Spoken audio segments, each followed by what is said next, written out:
Welcome to the German Council on Foreign Relations, DGAP, and welcome to this week's edition of our morning briefing series.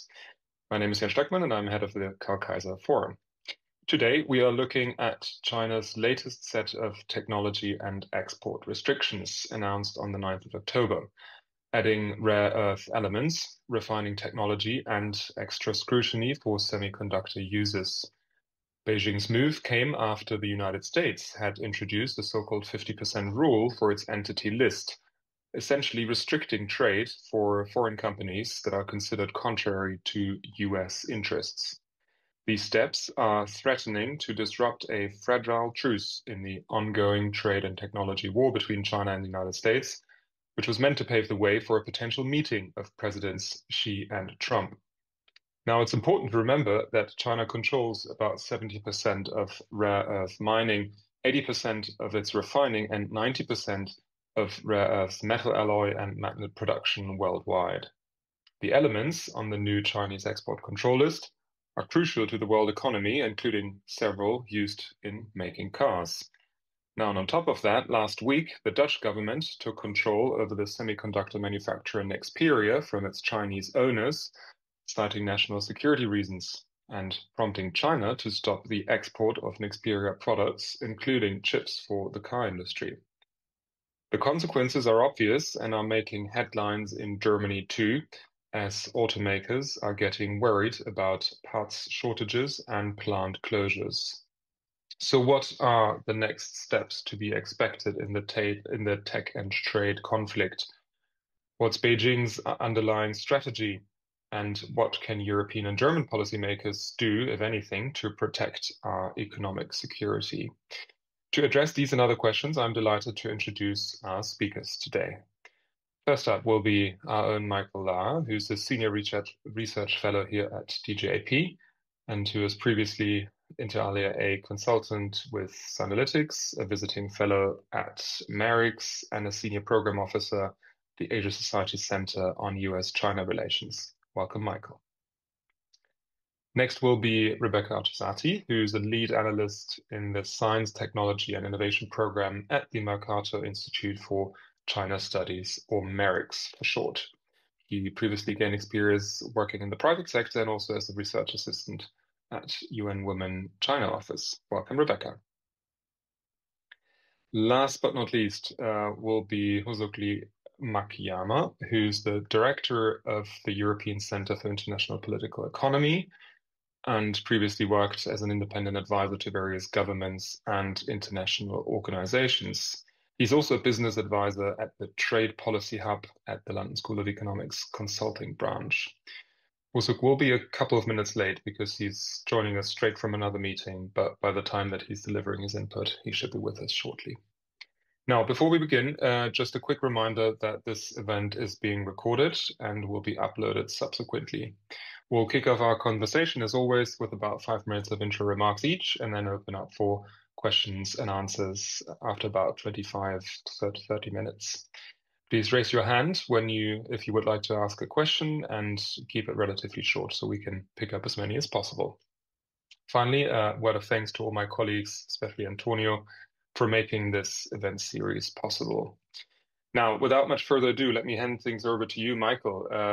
Can you help us to get an overview of what happened since October and where we are in the bigger picture US-China trade and tech war? Sure, yeah, and thanks for this introduction. Thanks for helping make this morning briefing possible. I thought I would try to provide an overview of what's exactly happened, recognizing it's difficult to be very comprehensive because just in the Chinese export control space alone, a lot has happened. But let us sort of start and we'll fill in any gaps that emerge.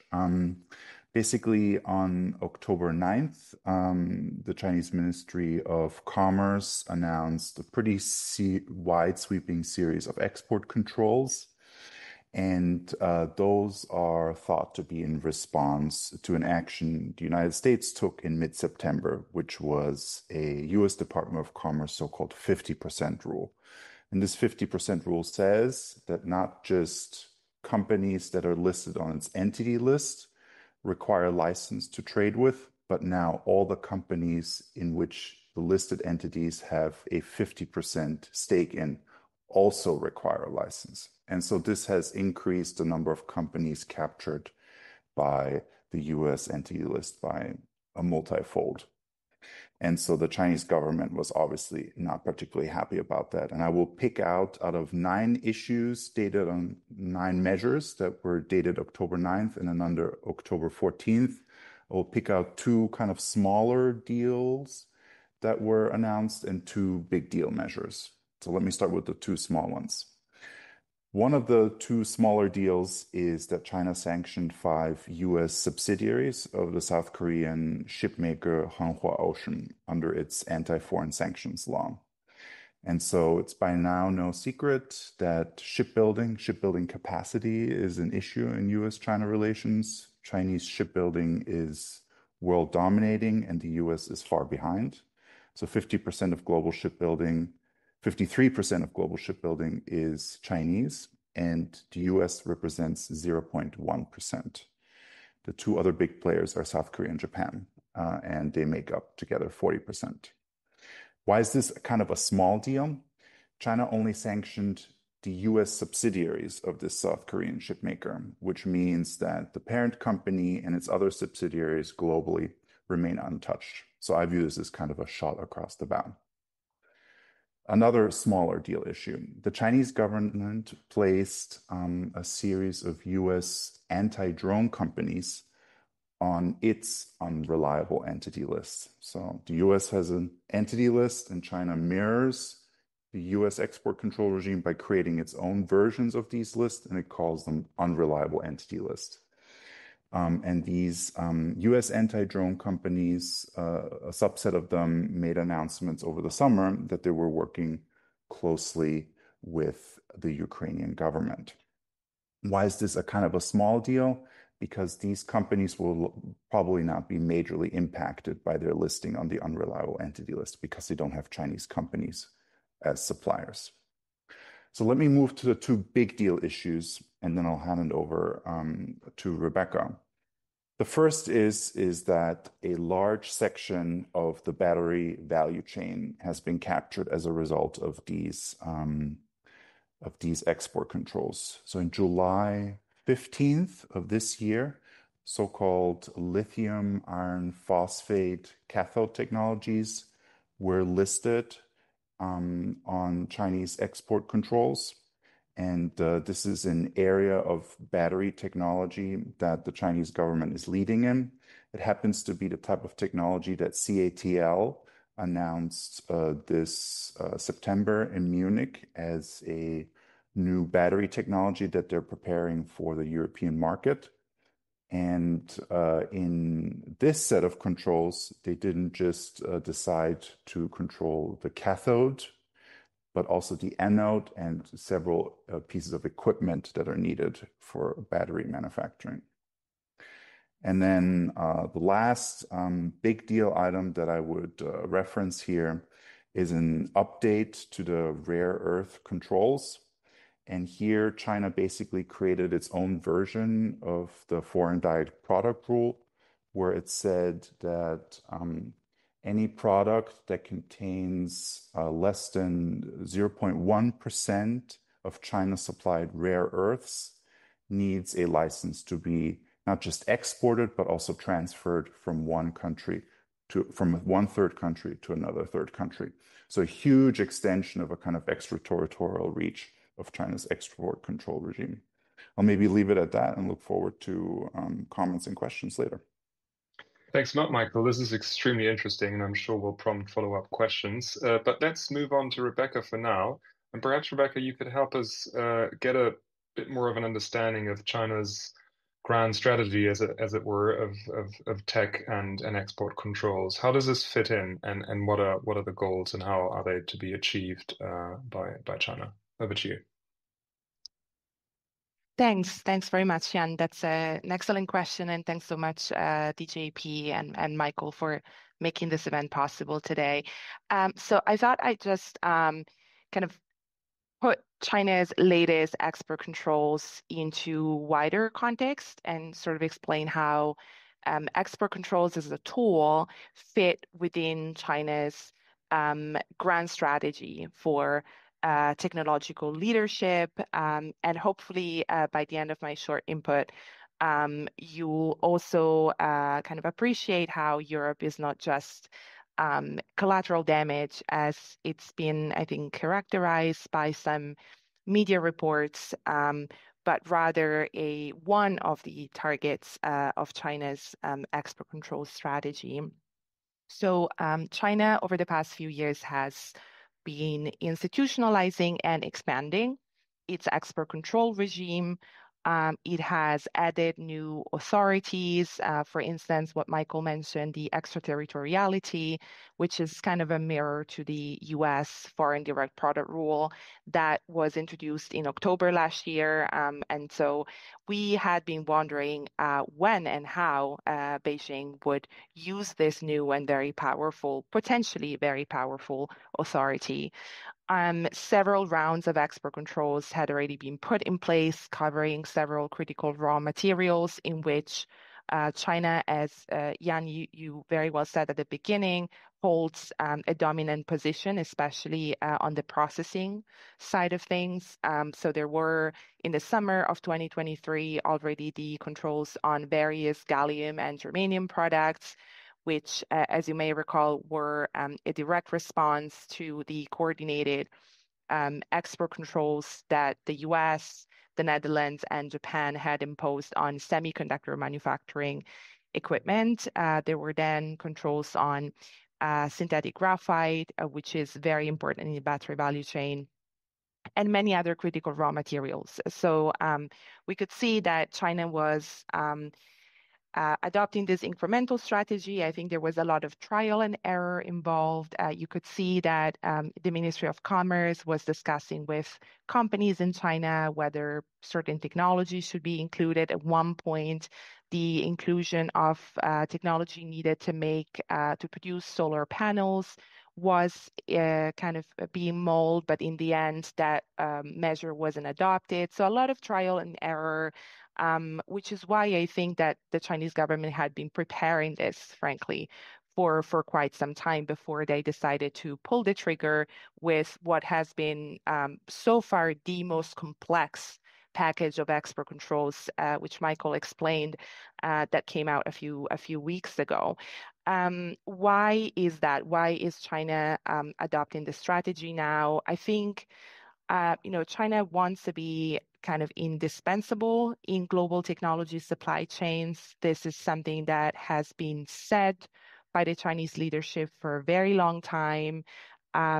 This is a resilience-first agenda where China wants to be increasingly self-reliant for key technologies, but also engender dependencies of other countries on China.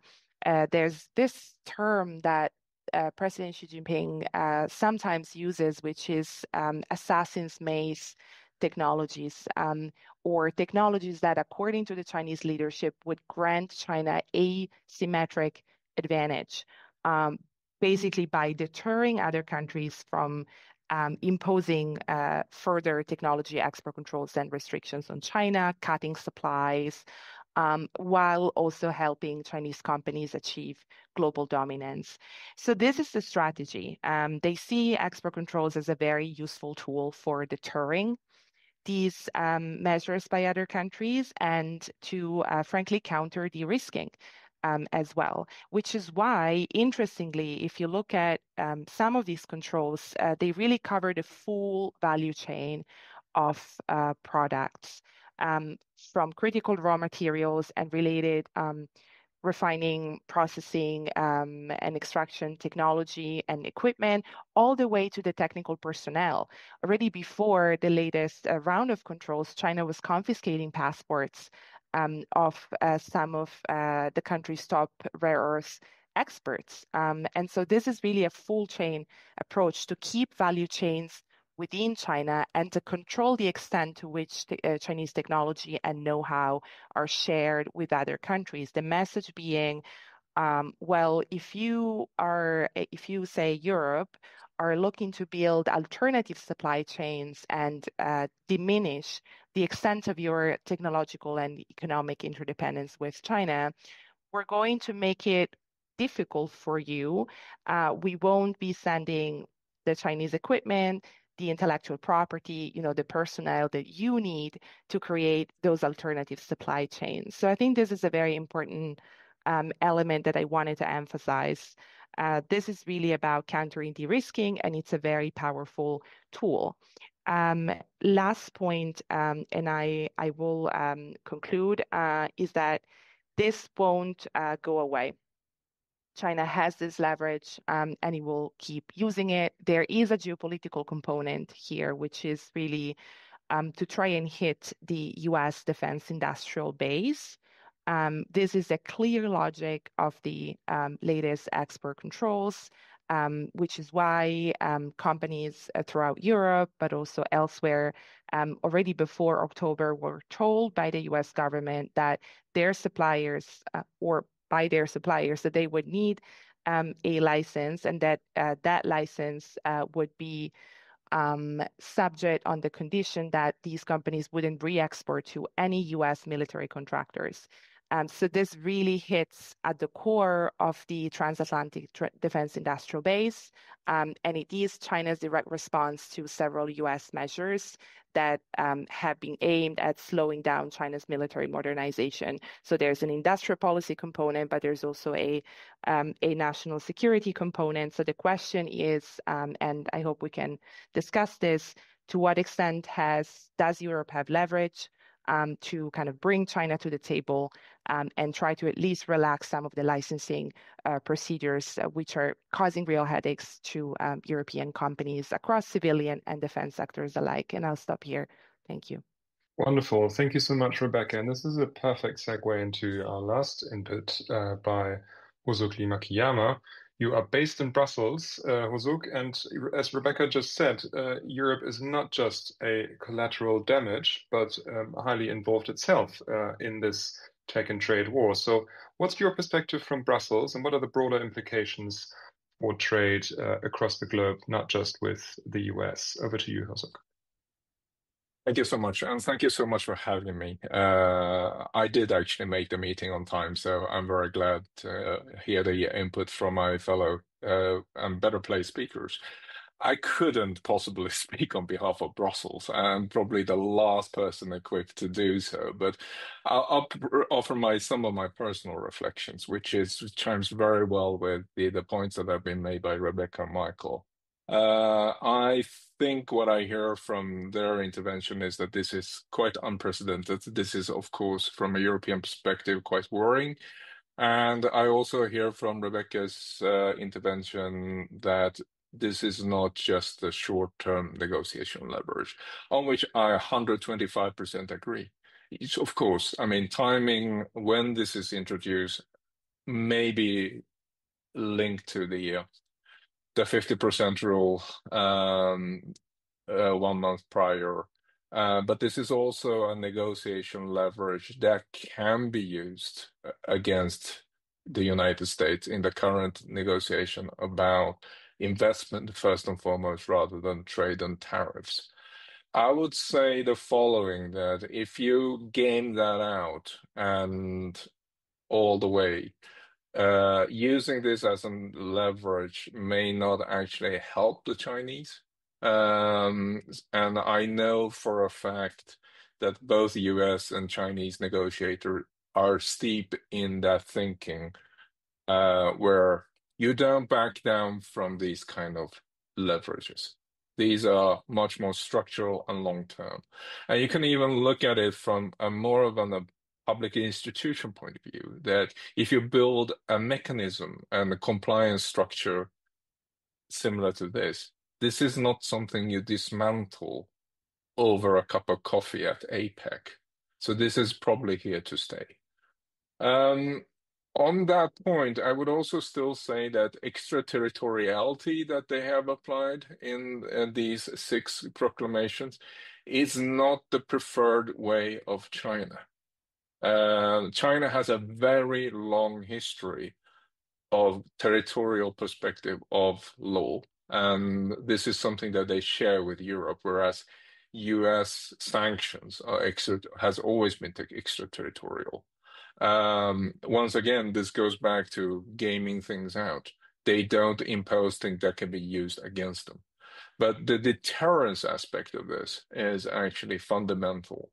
Once you accept that Brussels and Washington and others use FDPR, they use Wassenaar logic, they have already set the precedence for jurisdiction beyond their territorial borders, China is forced to exploit the same norms and arguing basically that if US can police its technology globally, China must do so with its materials. In this aspect, I should also perhaps add that when it comes to export controls, these are not sanctions. These are licensing regimes. And very often, I know this from my own personal experience in my stint in the government, is that you'd introduce this in order to have an understanding of where that trade goes on a firm level. It's just as much about knowing and accumulating information as much as controlling the flows and potentially stopping it. There are elements of stopping it, and I think both of the speakers laid it out very well that there is a certain defensive element to it. You don't want your magnets to be used in a homing beacon that goes to basic potentially attacking your own navy 20 years down the line. That goes for basically any defensive interest.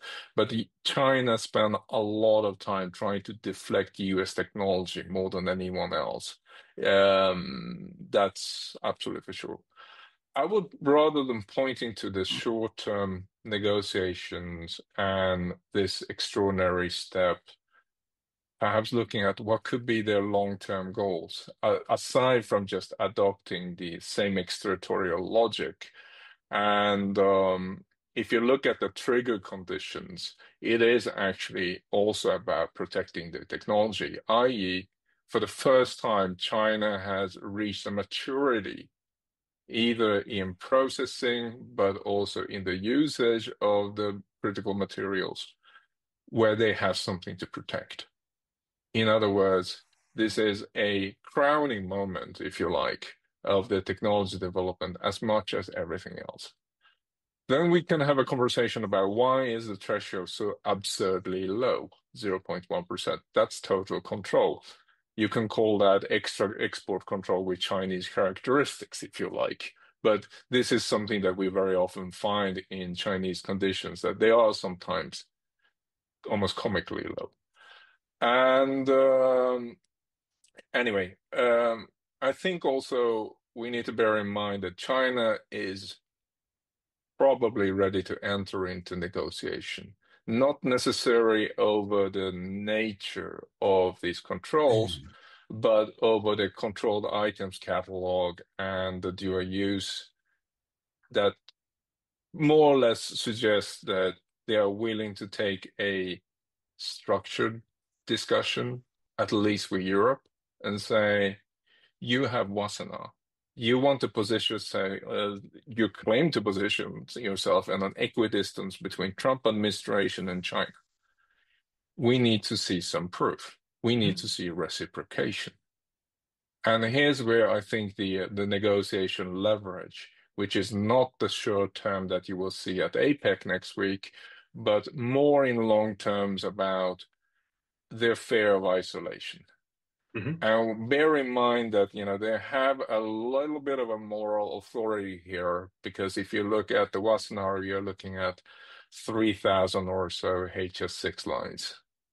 And the Chinese restriction, even if you add all of them together, amounts to about half. You can argue that this is the most critical half, if you want, but obviously you're going to impose that on products and materials where you have an advantage and leverage.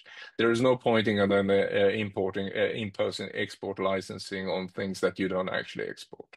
So I'll stop at this because I think I'm starting to overstay my welcome from Jan's gaze at the clock. So I'll stop here. Thanks a lot, Jose. We'll certainly come back to some of the issues you just mentioned. And before we move to the sort of midterm and long-term implications, let's stay with the short-term one for just a moment, in order for us to understand when these measures will take effect, when they will start having an impact, and what possible short-term resolutions might be, including the APEC summit mentioned in South Korea starting on the 29th of October, which I think Trump now confirmed attending, but perhaps you guys know more about this. So what are your, if I can turn things back to you, Michael, what are your expectations for the short term? Can any of the measures recently announced be turned back or negotiated on? What's to be expected? Yeah, sure. So we're kind of building up into a kind of climax ahead or into the APEC summit. Basically, the way the controls, the vast majority of them have been communicated, is that they're announcements to be implemented at a later point in time. And that later point in time is kind of spread out between November 1 and some other points in the year 2025. So they could be technically turned back or modified. But I think basically we have a situation where, as Rebecca and Hosok already said, that it's in the strategic interest of the Chinese government to build out its export control regime, to build out its economic security toolkit.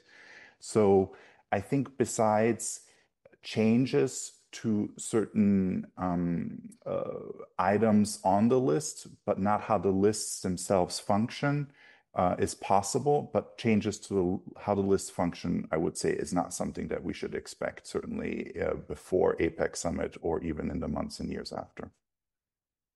Rebecca, do you also want to weigh on this? And then I will open the floor for comments and questions from the audience in a minute. But Rebecca, first over to you.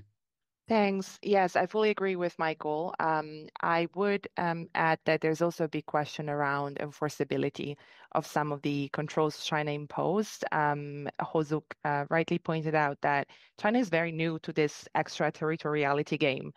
And I suspect that given how overwhelmed the Chinese export control bureaucracy between MOFCOM and the GSC were after the controls that were imposed in April, which were relatively simple compared to the new ones, we will see some paralysis there as well. We're not clear how much the 0.1% Chinese rare earths content will be calculated exactly. There's also the other piece of the rule, which is about any Chinese technology content in foreign produced products. So how much will this reverberate across supply chains? How many steps of supply chains will be affected? There are big question marks here. But in terms of a possible off-ramp, I would maybe note that earlier this year, after the April controls on 7 rare earth elements and magnets, the Trump administration made what I think were some important concessions to the Chinese side on specifically NVIDIA's H20 chips, on jet engines, on EDA software, which is also very important for the semiconductor industry. So I think the Chinese side certainly hopes to see something from the US side. Considering the Trump administration's track record so far, I wouldn't exclude some kind of negotiating outcome there, which actually brings me to another quick point I wanted to make, which goes back to something Hosuk said about Wassenaar. To what extent is the Chinese side foregrounding its demands for dual use or even military technology transfer from the West? If you look at the readout of the Chinese from the Chinese side after the EU-China summit this summer, there was language about how the Chinese side hopes that the EU will relax restrictions on high-tech exports to China. So the question is, I guess, is the Netherlands, for example, willing to relax export controls on lithography? Is this even desirable from a national security perspective?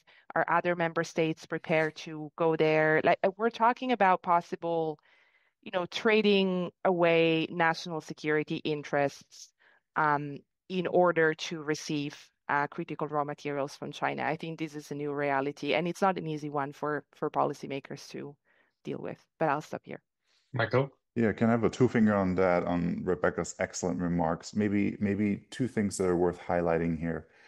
One of the things that has really changed in the US-China relationship under a Trump 2.0 is that the Chinese government has tried, with so far no success, but at least some traction, to bring issues onto the negotiating table. It simply wasn't on the table before. And one of them is export controls. Before Trump 2.0, the US side always insisted that export control, certainly on high-end semiconductors, was a national security concern and was not something that you could touch or negotiate. The H20 example that Rebecca mentioned shows that this has become shaky, and this has had implications for negotiators in Brussels, who then have heard demands from the Chinese side that they should loosen their own export controls. So the national security argument that the US is always attached to export controls is being weakened. That's the second piece. And then the other thing, and this was just sort of fleeting in the news a couple of weeks ago, is that China is trying to extract a completely unrelated concession, which is to ask the US to change its position on independence of Taiwan, or declaration of independence of Taiwan.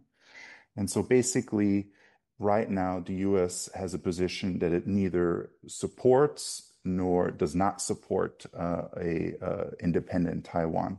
But China would like it to move it rhetorically to officially state that it opposes independence of Taiwan. And so this, if this were to ever come to pass, is a potential, is a major shift that would move away US-China, US-Taiwan relations from where it had been the past 30 years. So these are a few things that have now entered the foray that weren't there on the table before.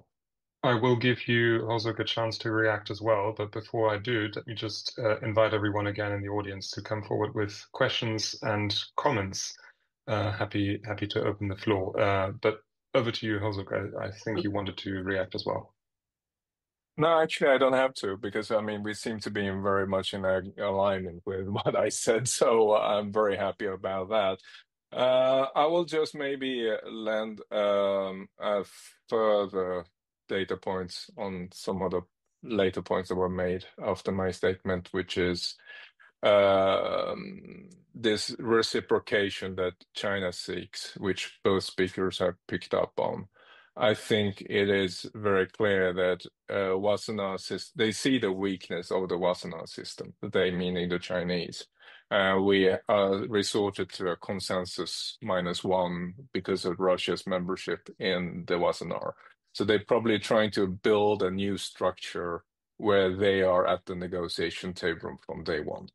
And another part of this, and especially when it comes to the point about NVIDIA, it's not just about negotiating down national security interest. It's also due to the commercial reality where China can make their own very, very reasonably well-functioning AI chips. They may not be best of the line, but if you look at, nobody buys a system on a chip for the sake of having a system on a chip. You always put them into devices and what have you. And by optimizing small tweaks in other parts of a device, they can actually reach the same total cost of ownership and same efficiency, because they are doing other things in materials technology, for example, in antennas, other software development, in order to make sure that the overall performance of the whole ecosystem that China can produce is very, very competitive. We've seen that across the board on many, both military and civilian application. In short, what China can't have, it will make.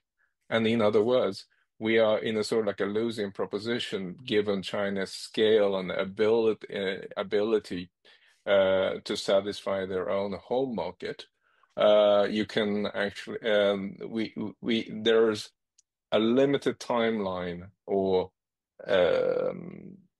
lifespan of our export controls is simply because they just don't work. And this is something that I believe that they have realized. And just one final point regarding the European situation. I hope we will get more questions on this because this is something I'm very happy to discuss as well, which is that Rebecca is absolutely right that China is not accustomed to and used to deal with this over inflow of applications, but neither are the applicants. One of the key reasons why many of their applications has been delayed is because, to be honest, the European multinationals in China are not great in filling in form in simplified Chinese. It's very, very simple, and the capacity of MOFCOM and GAC is not geared towards helping European companies. We are not prioritized. I'm sure that they will live up to the procedural promises they have made to the European counterparts, but they are not going to add more resources so that we get our license quicker. And also, it's evident they are suspecting that we are engaged in transshipment. And they don't want to call us out in public because they still believe in keeping civil and cordial. And every German CEO has the WhatsApp number for the chancellor. So everything that leads to a delay becomes an act of coercion. And we don't always have to treat it that way. I'll stop here. Let's pick up some questions. Mihai, Gabriel, Kranichu, go ahead. Yes, I have two questions related. First of all, thank you for your presentation. First of all, how have the US's proposed 100% tariffs on Chinese ships and software-powered exports implemented by the Trump administration effectively countered China's economic influence? And secondly, looking towards 2026, how might China's integration of export controls with industrial subsidies reshape the global tech landscape, forcing the West, and here I mean both the European Union and the United States, to invest in alternative supply networks with a key element of diversification? Thank you very much. Thanks a lot. I was actually also going to ask the question about diversification. There are always reports about other resources, perhaps coming from the Nordics in Europe, Sweden, recycling rare earth materials from old cars, or even producing certain products without certain elements, like REE-free motors, etc. So the kind of alternatives out there as well, if I may throw in a question of my own. But who's willing to take a shot at Mihai Gabriel's questions? Michael, do you want to go first? Yeah, I can just maybe make a few broad responses that maybe enhance what we've already said. First of all, these export controls show that in markets or products where China is dominant, we should expect that the Chinese government will also, in areas where it isn't currently imposing export controls, those become future venues for export controls. And so I think we should look at the entire spectrum of industries where China is ahead and see areas, kind of look at areas in the future where export controls might be imposed. And then the second thing is, and we've touched upon this a little bit, but I would like expand this point a little bit more. The export controls as they are now and where they're heading, I think are more or less directly impacting Europe and Germany's effort at rearmament and supporting Ukraine in its war against Russia. And so we see this from end user controls, and we see this from attempts to distinguish between rare earth purchases that are for immediate production and for stockpiling. So the Chinese government is trying specifically to prevent stockpiling.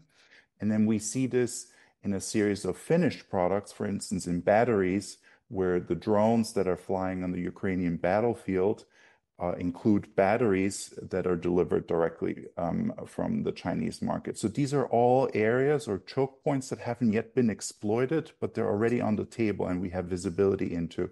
And I sort of think if we don't go and de-risk at this point, we haven't been reading the signals. So. Rebecca, Hozu, did you want to come in on this one as well? Sure. I'll maybe skip the question on shipping just because it's way outside my expertise. I could just shamelessly advertise my colleagues Jacob Gunter's work on Costco and its global shipping network, but I'll defer to Hozuk on this one.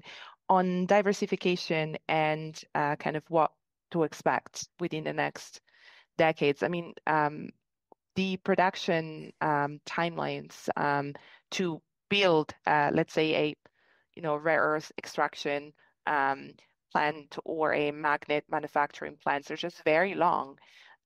It's not that Europe has been, sitting idly. I do see that over the past few years there have been efforts at creating alternative sources of supply for CRMs. Of course, now with the Critical Raw Materials Act, there are a number of projects that have been approved. The problem is that it takes time and that this process was started arguably very late, too late considering the writing on the wall, as Michael just hinted at, from the Chinese side. The Japanese government had been telling European counterparts for a long, long time since China imposed an export ban on certain rare earth elements targeting Japan a few years ago that this would be coming. Now, I think it's important to realize that there won't be full diversification away from China. So in a way, this will be a decision to what extent Europe wants to and needs to, frankly, remain coupled with Chinese supply chains for critical raw materials, but increasingly also for technology. There has been a discussion around reverse technology transfer, for example, and how to promote greater technology transfer from Chinese companies that are investing in Europe, such as CATL in the battery sector.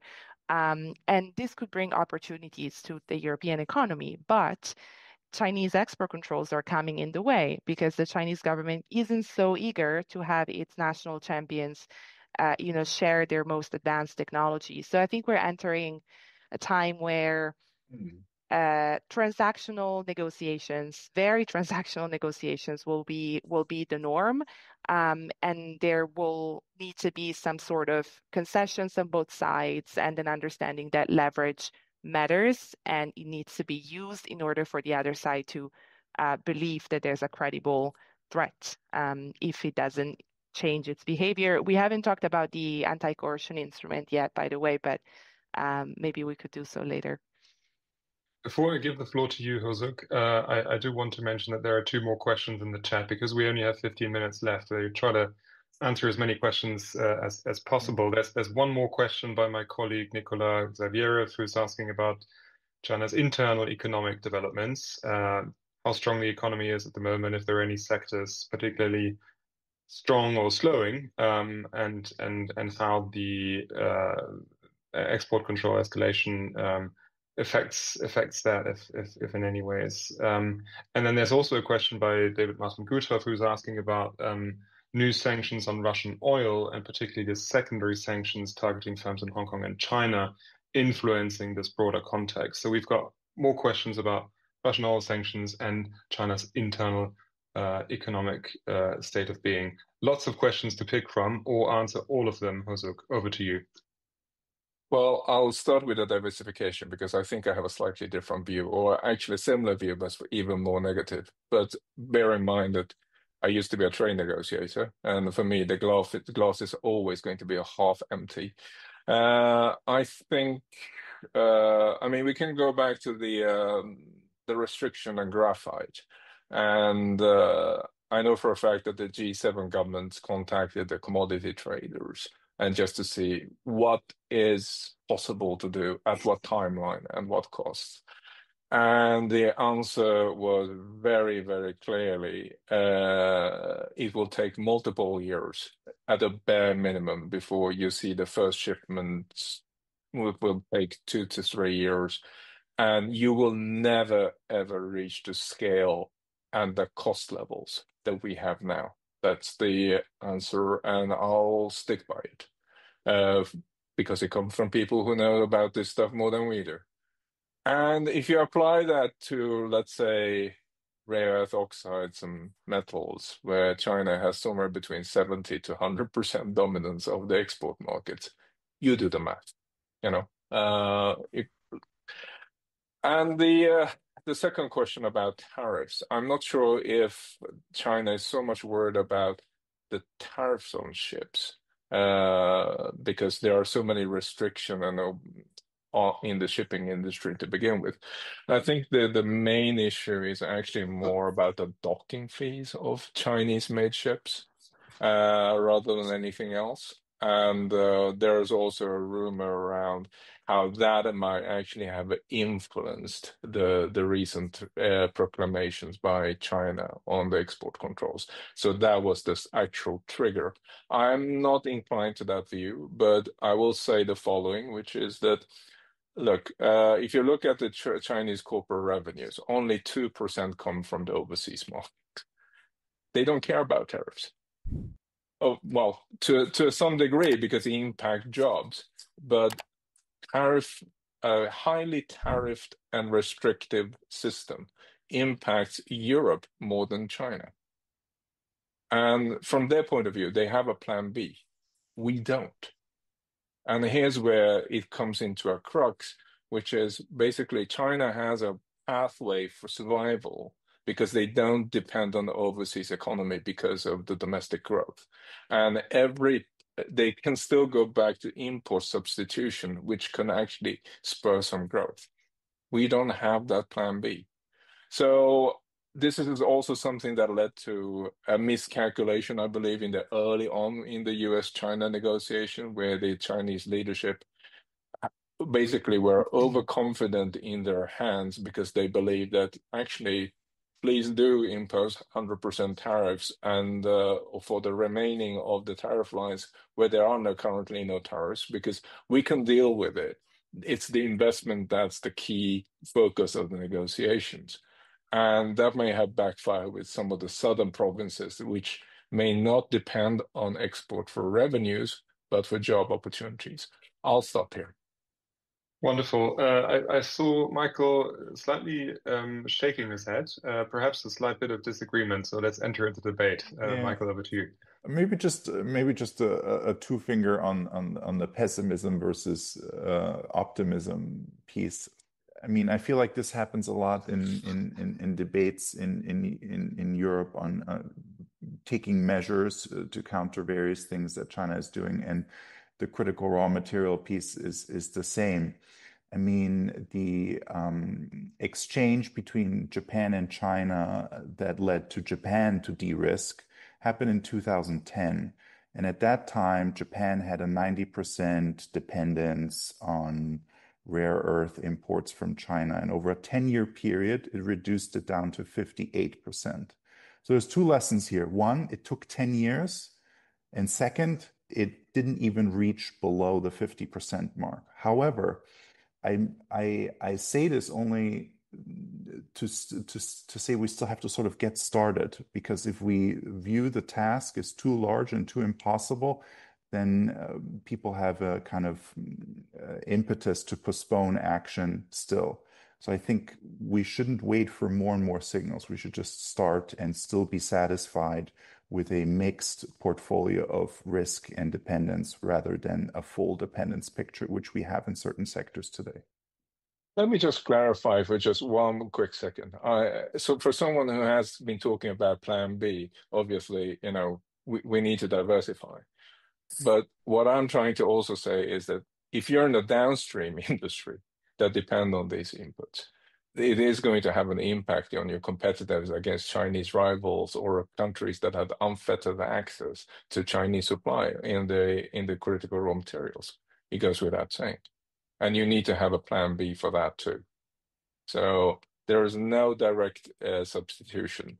And even if you give 10 years, absolutely right. I was for a brief period involved in the WTO case on the rare earth, and that was taken out on environmental sustainability standards, and which has a completely different logic. And this is a dispute that we can't even win because it's on the ground of national security. I'll stop here. Talking about Plan B, let's throw in another question in the chat by Jasper Hufschmidt-Morse, who's asking about expanding on the leverage that Europe has in negotiations. Rebecca, would you like to take this one? I'll try to the extent that decision makers are even prepared to think in this way and to then make use of leverage. I mean, I think the US case with export controls has shown that once you decide to weaponize your advantage, there are a number of also adverse consequences or side effects that you need to take into account. So there are a lot of, I think, elements here. I think it boils down to two elements. One is advanced technology. The other one is probably the single market. I would just, for sake of simplicity, focus on these two. Now, China still has significant dependencies on European technology. It sometimes boils down to one specific machinery, one component made by a small company in the Mittelstand. So it is still true that there are those dependencies, although if you look at diversification, China has made tremendous progress at indigenization. That goes without saying. But still, there are things that China is interested in. The question is, and it goes back to the point I was trying to make about, I guess, the integrity of export controls. The moment you start leveraging export controls as a tool in trade negotiations, you also dilute to some extent the policy basis and the legal basis of this instrument, and therefore its effectiveness. I mean, just looking at, I've been sitting on licensing data, looking at the approach to licensing for dual-use exports to China by several European countries, those that do publish the data, by the way, because it's still quite spotty. And you see that some member states have, over the past few years issued fewer and fewer licenses. But still, and this is maybe where I slightly disagree with something Hozuk said earlier. I'd say that the European approach to dual-use exports to China is rather permissive so far. I mean, denials are extremely rare. They're rare overall. If you look at as a share of extra EU trade, they're below 0% for general dual-use licenses globally, and for China as well. So there are areas that can be leveraged by, for example, restricting the approach to licensing. But of course, I mean, for many years, member states refused to do that, even for the national security objective of preventing unwanted leakage of technology to the Chinese military. So are member states now prepared to go down that path? I don't know.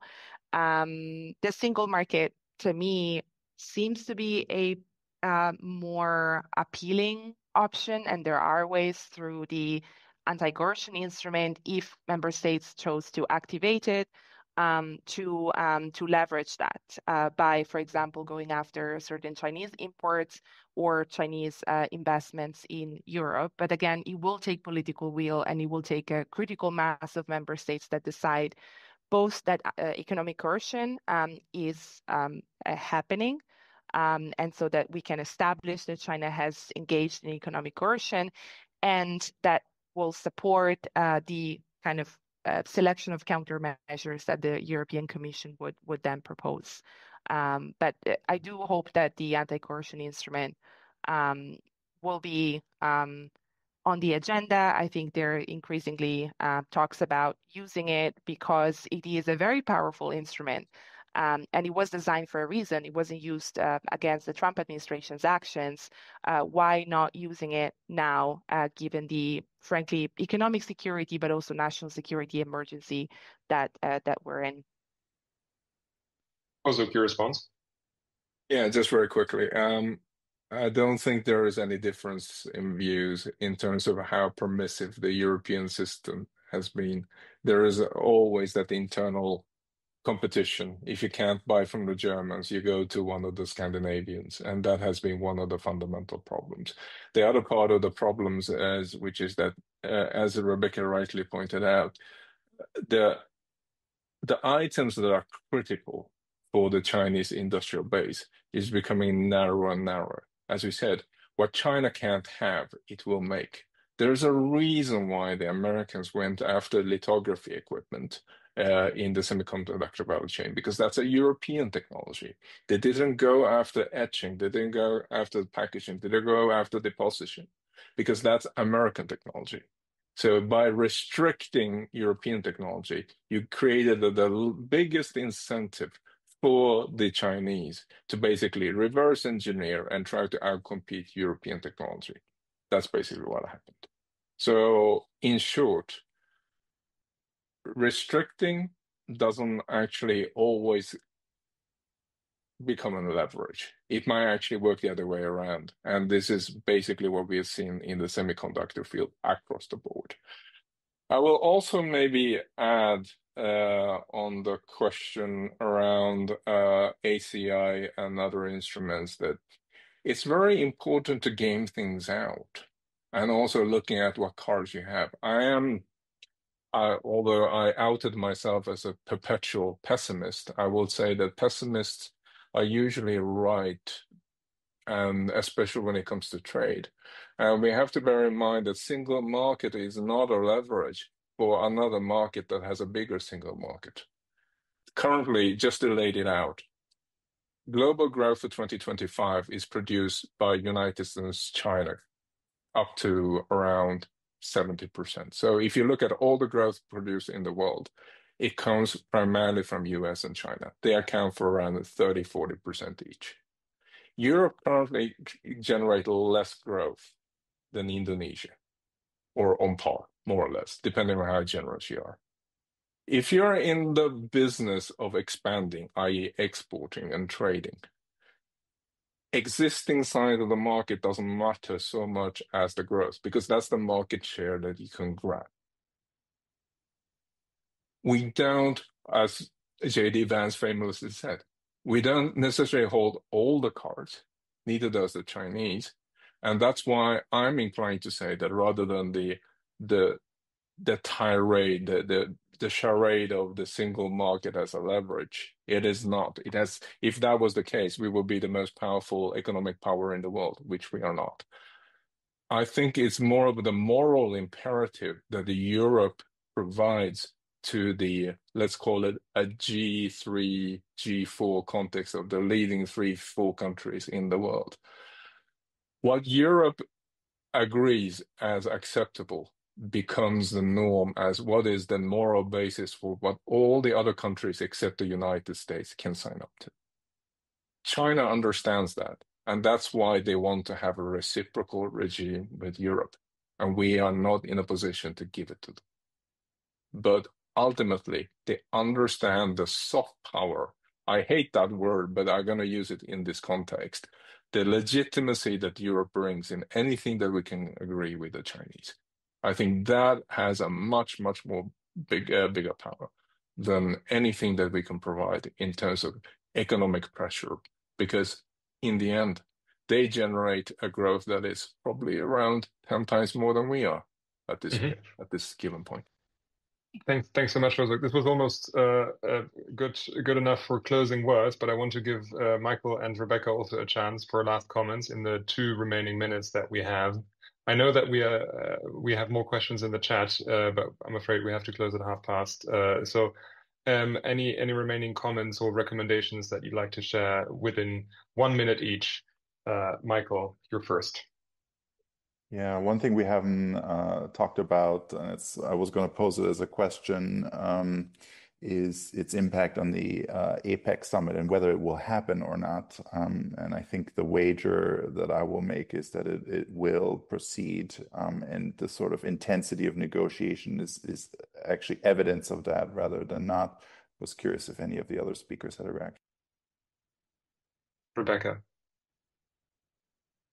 Yeah, maybe the one point that really will stay with me from this conversation and also from the developments for the past few weeks is this new world of extraterritoriality and how Europe is really squeezed in the middle. Now, I hate this expression because I do think it takes away a bit of agency that Europe has, and I do think sometimes we underestimate the agency that we have, and that's an excuse for doing nothing. But I do believe that this is a new world where it will be increasingly difficult for European governments to make sovereign decisions around some of these things. You know, if you have a Chinese component in your production line, it's possible that the Chinese government will try to exert jurisdiction, much like the US government has successfully lever its long-arm jurisdiction in the ASML case. We didn't talk about Nexperia, but I'm sure it's on a lot of people's minds. And so, frankly, and this may be to close on a pessimistic note on my side as well, I don't think we're prepared for this type of new reality. And this is going to mean that companies will need to make very difficult decisions, that dependencies will be weaponized increasingly by both great powers. I'm afraid I don't have good solutions other than trying to at least use some of the leverage that Europe still has before it's too late. I don't think this is a time for concessions to the Chinese side. I think this is time for rather escalation, because if everyone else is escalating, maybe it's a good or advisable option for Europe to escalate as well. Don't worry, Rebecca, it's not your job to spread optimism. It was your job to make us understand the situation better, and you did so brilliantly along with your colleagues, Hosuk and Michael. Thanks to all 3 of you, and thanks to all of you in the audience for tuning in and listening and asking intelligent questions. We'll keep an eye on this developing situation, come back to it soon. For now, have a lovely day, and see you back at DGAP in one of our future events. Thanks, bye-bye.